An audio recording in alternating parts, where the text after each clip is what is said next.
I know when we did first doses, we were told this age group is eligible to book. And now we've got people who say they are 9 weeks out, still don't have an invitation. So is it roughly going by age group? Are people getting invitations based on what their first dose was, with the date? Just wondering if you can shed a bit more light on that. And also if you have a general sense of how long it's basically taking from the time you get your invitation to book to actually getting your shot.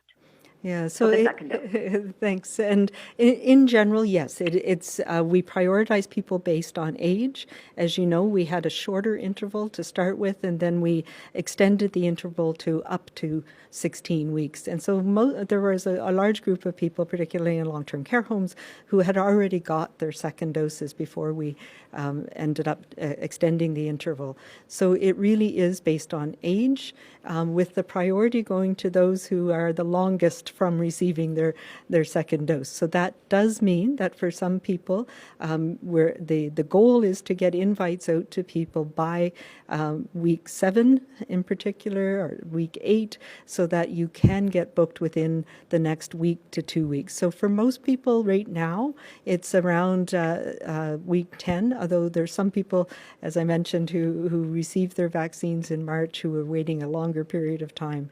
In most parts of the province now, the wait is less than a week, but in some places where there's been a lot more people anxious to get immunized, the wait can be as long as 2 weeks. But with the new vaccine that we have coming, hopefully at the end of this week with Moderna, we can augment our clinics and be able to move people up. So the goal is to get an invite out to people by week 6 to 7 so that they can be immunized around week 8 or 9. So that's how we plan to progress by the time we get through the next few weeks. Dr. Henry, you mentioned that there's benefit for waiting a little longer.